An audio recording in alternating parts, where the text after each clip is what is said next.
Salut à tous, aujourd'hui nouvelle vidéo sur une paire très sympa, très jolie, une paire qui donne envie de manger, qui donne envie de déjeuner, de bruncher. On est sur une paire voilà, Black Box Nike, donc boîte spéciale, sortie le jour du Air Max Day, soit le 26 avril 2021. Donc pour les connaisseurs, vous saurez de quoi on parle, donc on va pas non plus trop tarder sur la paire. Bam! Du coup, la paire est vendue avec deux paires de lacets qui sont rouges et roses, donc des indices un peu plus importants, ainsi donc une petite pochette. Et en fait, c'est avec des supports en caoutchouc pour apparemment l'arche plantaire. Donc pour le coup, je pense que c'est très fin. Je vois pas trop l'intérêt, mais c'est plus voilà un petit clin d'œil. Maintenant, on va passer au plus intéressant sur la paire. Je vous la dévoile comme ceci.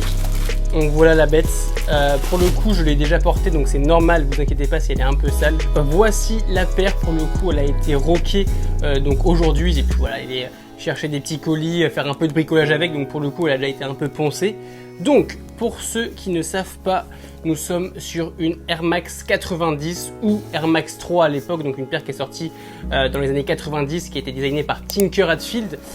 De plus, il faut savoir qu'on est sur une réédition, c'est-à-dire que le colorway était déjà sorti en 2004, mais ça je vous en parlais un peu plus tard dans la vidéo.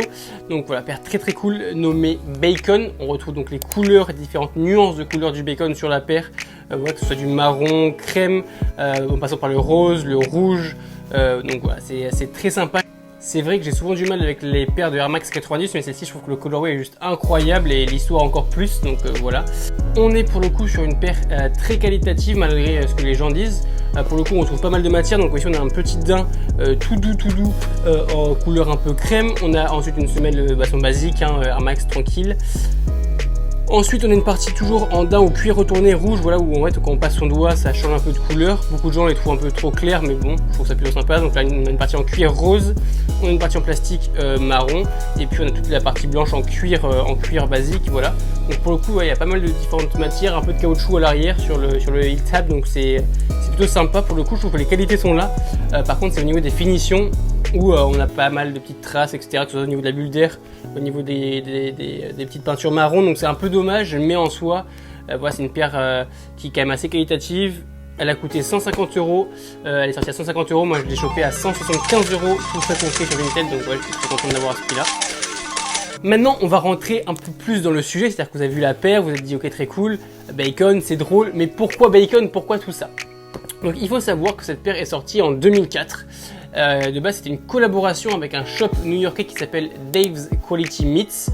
Donc ce shop a été lui créé un an plus tôt par le cofondateur Dave Ortiz, qui était un grand fan de sneakers. Lors du lancement donc, de son magasin en 2003, Dave voulait quelque chose un peu de différent, quelque chose qu'il n'avait jamais vu à New York, et c'est pourquoi il est un des premiers à lancer l'idée du concept store. C'est-à-dire que c'est un magasin qui vend des sneakers, qui vend du skate, qui vend plein de choses un peu aux alentours du streetwear, mais tout autour du monde de la boucherie en fait, puisque c'est comme si tu entends dans une boucherie, il y a des paires qui sont pendues comme des bouts de viande, il y a des paires qui sont emballées comme des sachets de viande sous vide, on a un frigo pour conserver la viande. Donc en gros c'est un concept store, et c'est vrai que ça va faire que Nike, au bout d'un an seulement, le contacte pour collaborer avec lui. Et ce qui est drôle, c'est que la petite histoire, c'est qu'il avait 4 mois pour créer une paire. Lui tout de suite il s'est dit Air Max 90 pour le confort, parce que pour lui c'était très important vu qu'il était dans un shop et que tous les jours il travaillait debout, il avait besoin de ce confort, de cette semelle en air. Et donc le modèle c'était bon, par contre le design il avait du mal à retranscrire un peu son idée de shop voilà, très viande, très charcuterie, très boucherie sur une paire. Et seulement 2 jours avant la deadline, il n'avait toujours pas d'idée, il se demandait qu'est-ce qu'il allait faire.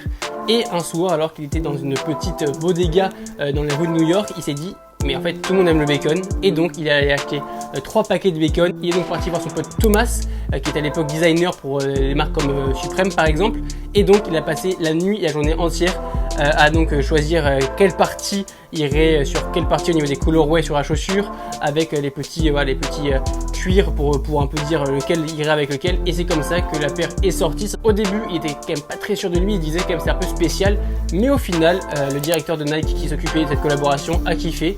Et pour le coup, on a eu cette paire qui est sortie dans son shop. Au départ, la première sortie, il n'y a eu pas grand monde. Il y avait une petite queue, il disait de 15-20 personnes, c'était plutôt cool.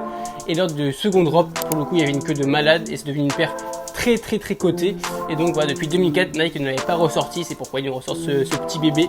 Donc voilà, j'espère que j'aurais pu un peu vous éclairer sur cette paire. Dites-moi si vous la trouvez plutôt cool.